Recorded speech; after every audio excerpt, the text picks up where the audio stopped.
चूलम्बुसुण्डिं शिरा शङ्कं सन्ददतिं करीश्रीनयना सर्वाङ्गभूषावृता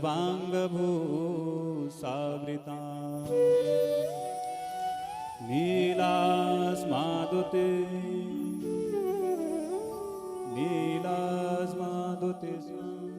बोले जगज्जननी जगदम्बा मैया की जय।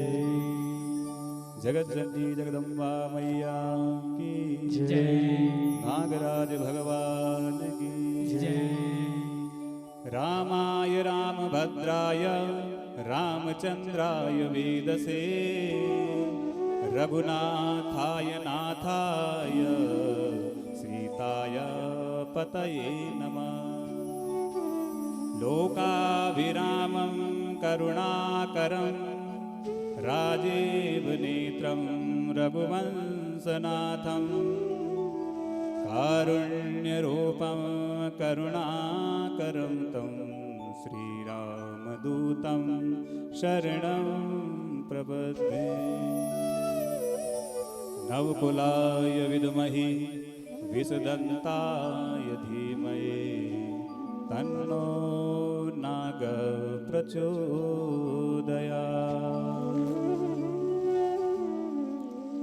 सर्वस्वरूपे सर्वसे सर्वशक्ते समन्विते भयव्यस्त्राहि नो देवी दुर्गे देवी नमस्तुते। हाथ जोड़ विनती करो धरो तिहारो ध्यान प्रेम पुष्प अर्पण करो जय जय श्री रघुनाथ। सब कुछ दीनो आपने भेंट करो क्या नाथ। नमस्कार के भेंट लो जोड़ो दोनों हाथ। बोले श्रीमद् भागवत महापुराण की जगत जननी जगदम्बा मैया की जय। भगवान नागराज की जय। वासुदेवता की जय। हनुमान जी महाराज की जय हो। सर्वप्रथम अखिल कोटि ब्रह्मांड नायिका जगत जननी जगदीश माँ पारंबा माँ जगदम्बा माँ सुरकंडा माँ भवानी के चरणों में कोटि कोटि प्रणाम करते हुए स्वकुल इष्ट भगवान नागराज माँ सुदेवता माँ भवानी के चरणों में प्रणाम करते हुए आवाहित सभी देवी देवताओं के चरणों में कोटि कोटि वंदन एवं यहाँ पर भूदेवता ब्राह्मण देवताओं के चरणों में प्रणाम कहते हैं। बिन भोजन पानी बिना उधर मचावे क्रांति ऐसे ही सत्संग बिना मन नहीं पावे शांति।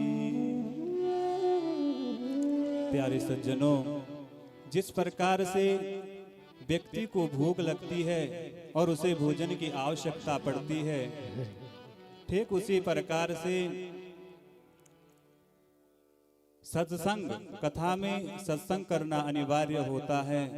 इस मन को पवित्र करने के लिए सत्संग रूपी कथा का रसपान करना पड़ता है। इस चंचल मन को कैसे बस में करें?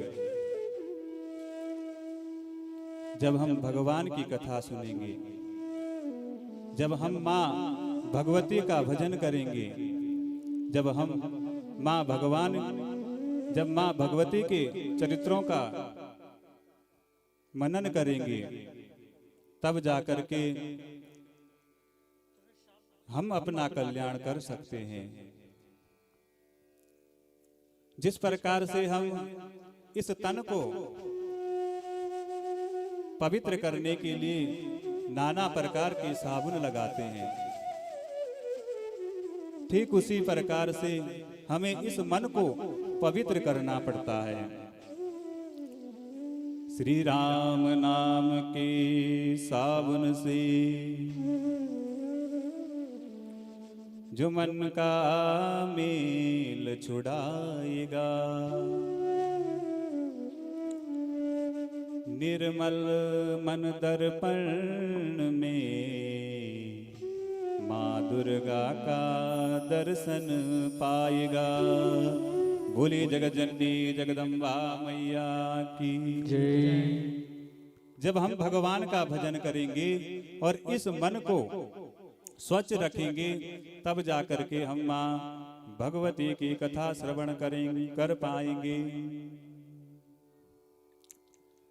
ओ माँ पहाड़ वाली सुन लो मेरा तराना, ओ माँ पहाड़ वाली सुन लो मेरा तराना, ओ माँ पहाड़ वाली सुन लो मेरा तराना, ओ माँ पहाड़ वाली सुन लो मेरा तराना, सुन लो मेरा तराना, सुन लो मेरा तराना, सुन लो मेरा तराना, सुन लो मेरा तराना, सुन लो मेरा तराना, सुन लो मेरा तराना, सुन लो मेरा तराना, सुन लो मेरा तराना। माँ पहाड़ वाली जय हो सुन लो मेरा तराना, ओ माँ पहाड़ वाली सुन लो मेरा तराना।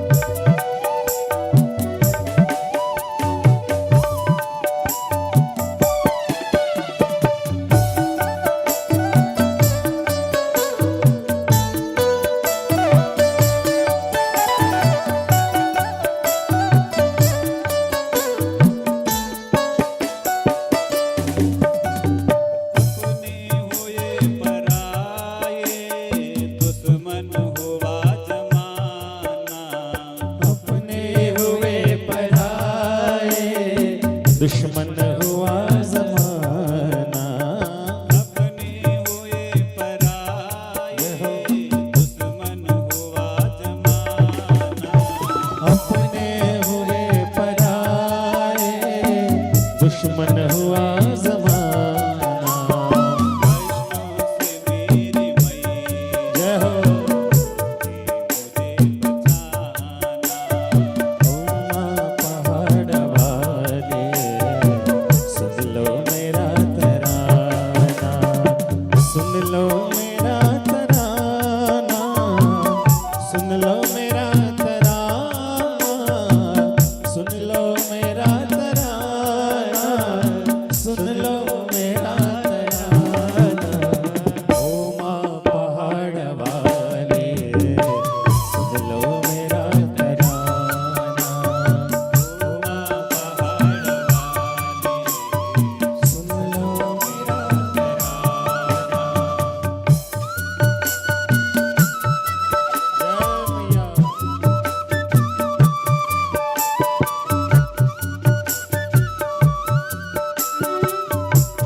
ओ माँ शेरवाली सुन ले मेरा तराना।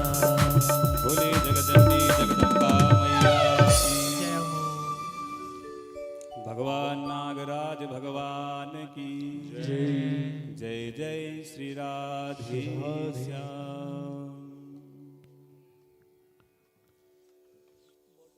आइए श्रीमद् देवी भागवत में प्रवेश करें। 88,000 हैं और सूत जी महाराज।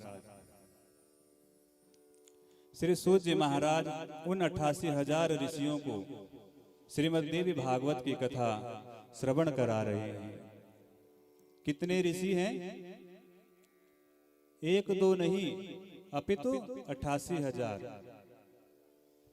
उन ऋषियों को श्री सूत जी महाराज श्रीमद् देवी भागवत की कथा सुना रहे हैं और वो 88,000 ऋषि श्री सूत जी महाराज से प्रश्न कर रहे हैं।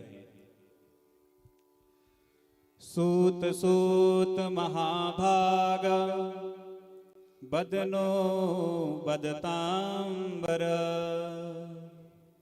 कीदृशं तत्पुराणं हि विदितक्षुवणे चका। सौनक ऋषि कहने लगे कि हे सूत जी महाराज, आप बताएं कि श्रीमद् देवी भागवत की कथा कैसे श्रवण करनी चाहिए और क्या कथा सुनने का विधान क्या है, कितने दिन यह कथा सुननी चाहिए।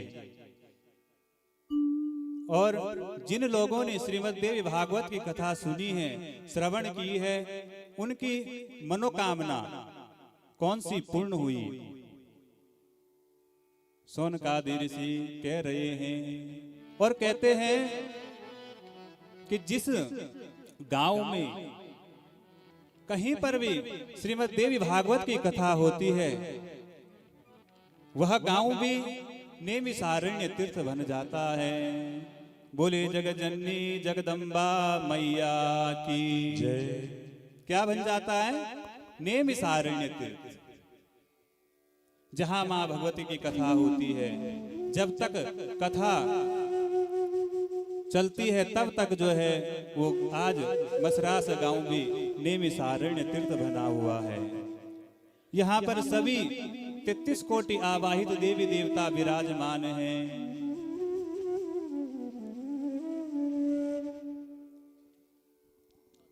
विराजमान हैं। बोली जगजननी जगदम्बा मैया की। अब ये ऋषि श्री सूत जी महाराज से पूछ रहे हैं, प्रश्न कर रहे हैं कि भाई देवी भागवत की कथा श्रवण क्यों करनी चाहिए और यदि करते हैं तो क्या फल की प्राप्ति होती है, आप हमें बताएं। विष्णुरंसो मुनिर्जात सत्यवत्यां पराशरा। श्री सूत जी महाराज कह रहे हैं, किससे कह रहे हैं? उन 88,000 ऋषियों से। पराशर के द्वारा सत्यवती के गर्भ से व्यास जी का जन्म हुआ और उन्होंने 18 पुराणों की रचना की,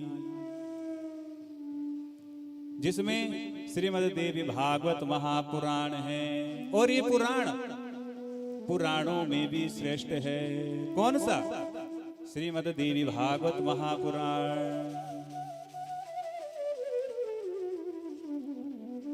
व्यास जी ने वेदों का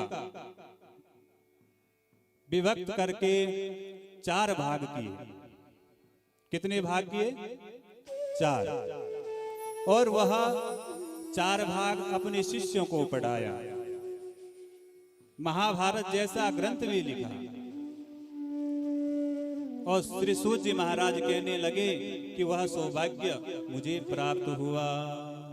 बोले श्रीकंडा मैया की जय हो। किसको सौभाग्य प्राप्त हुआ? श्री सूत जी महाराज को।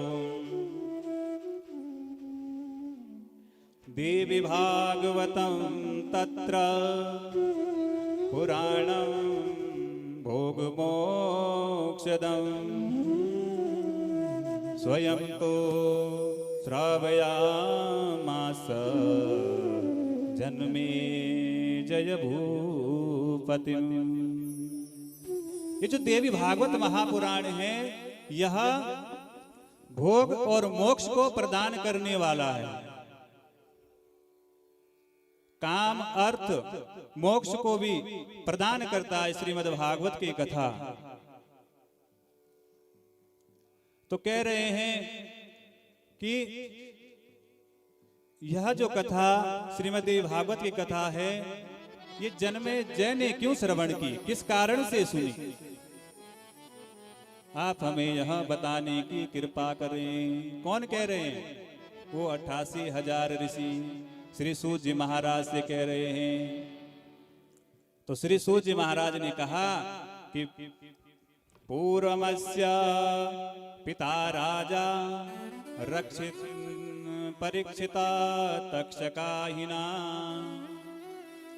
संदष्टस्तस्य संसुद्धे राज्ञा भागवतं श्रुतम्। उन्होंने कहा पूर्व काल में इन जन्मेजय ने पिता परीक्षित की सदगति के लिए, पिता परीक्षित की शुभ गति के लिए श्रीमद् देवी भागवत की कथा श्रवण की थी। और किसके मुखार बिंदु से श्रवण की? किसके मुखार बिंदु से श्रवण की? व्यास जी के मुखार बिंदु से श्रवण की। जब परीक्षित को शाप लगा कि 7वें दिवस में तुम्हारी मृत्यु होनी है, तो तब तक्षक नाग ने जो है परीक्षित को डस दिया था, जिससे उनकी अधोगति हुई थी। सदगति प्राप्ति के लिए श्रीमद् देवी भागवत की कथा श्रवण की किसने? जन्मे जय ने। बोले नागराज भगवान की जय। भगवान की कथा यदि श्रवण करनी है तो इस मन को मां भगवती के चरणों में बांधना पड़ता है, तब जाकर के हम भगवान की कथा सुन सकते हैं, श्रवण कर सकते हैं। कब? जब हम इस मन को बांधें। मन के हारे हार है, मन के जीते जी, मन ही मिलावत राम सो, मन ही करें फजी। यही तो मन है जो भगवान से मिलाता है, और यही मन हमारे फजीते करवाता है। यदि हमने अपने मन को मां भगवती के चरणों में बांध दिया तो हम पर मां भगवती की कृपा होगी। श्रीमद् भागवत महापुराण में वर्णन आता है कि जब परीक्षित को यह पता चलता है, कौन सा? कि 7वें दिवस मेरी मृत्यु होनी है, तो वह गंगा के किनारे जाता है और श्रीमद् भागवत महापुराण सुनता है। कौन सा पुराण सुनता है? श्रीमद् भागवत महापुराण। लेकिन देवी भागवत में बताया गया है कि जब परीक्षित को यह पता लगा कि 7वें दिन मेरी मृत्यु होनी है, तो उन्होंने 7 मंजिला एक भवन बनाया। सोचा कि इस भवन बनाने से क्या होगा कि तक्षक नाग मुझे डस नहीं पाएगा। लेकिन मृत्यु है, वो किसी को नहीं छोड़ती। आपके और हमारे इसमें समय का अंतर आ सकता है, लेकिन जब व्यक्ति की मृत्यु होती है तो उसमें 1 मिनट न आगे न पीछे। जो समय निश्चित है उसी घड़ी में जो है मृत्यु को प्राप्त होता है। और आज तक्षक नाग ने परीक्षित को ढस दिया। बोले श्रीमद् देवी भागवत महापुराण की जय। और जिसे सर्प डसे उसकी तो क्या हो जाती है, अधोगति हो जाती है। तथा न गंगा न गया न काशी, न नेमिषं नो मथुरा न पुष्कर, पुनन्ति सद्यो बदरी वनं नो, यथा हि देवी मकैख विप्रा, यथा हि देवी मकैख विप्रा, तथा न गंगा न गया न काशी। अरे जिन्होंने कभी गंगा का दर्शन नहीं किया, आप बताओ क्या बद्रीनाथ आप में से कौन कौन गए हैं? केदार जी कौन कौन गए हैं? कहते हैं तथा न गंगा न गया न काशी, न नेमिषं नो मथुरा च पुष्करम। देखो भारत वर्ष में बहुत सारे तीर्थ हैं और उन तीर्थों का दर्शन कर पाना मनुष्य के लिए बड़ा असंभव है। प्रत्येक व्यक्ति उन तीर्थों का दर्शन नहीं कर सकता। लेकिन श्रीमद् देवी भागवत की कथा इतनी फलदायिनी है कि सभी तीर्थों से जो फल प्राप्त होता है वो श्रीमद् देवी भागवत की कथा सुनने से प्राप्त होता है। बोले जगत जननी जगदम्बा मैया की जय। आज के आनंद की जय। कोई तन दुखी कोई मन दुखी, कोई धन बिन रहत उदास। संसार के जो प्राणी हैं, किसी को अपने ही तन से अपने ही शरीर से वह दुखी रहता है, रोग लगा हुआ है। किसी को कोई सी बीमारी है वो तब दुखी है। कोई बीमार नहीं है लेकिन वो अपने मन से दुखी है। वो क्या है? अपने मन से दुखी है। कोई तन दुखी कोई मन दुखी, धन बिन रहत उदास। और दिन रात वही यही सोच रहा है कि धन कहाँ से आएगा, कहाँ से मैं अपने परिवार का पालन पोषण करूंगा। संसार में थोड़े थोड़े सब दुखी हैं, सुखी कौन है? जिन्होंने मां भगवती की कथा श्रवण की वो सुखी हैं। ये श्रीमद् देवी भागवत की कथा मोक्ष को प्रदान करने वाली कथा है। सर्वयज्ञेषु तीर्थेषु सर्वदानेषु यत् फलम्, सकृत पुराण सर्वणात् तत्फलं लभते नरः। जो एकाग्रचित होकर के श्रीमद् देवी भागवत की कथा सुन लेते हैं, उन्हें सभी तीर्थों से जो फल प्राप्त होता है वह फल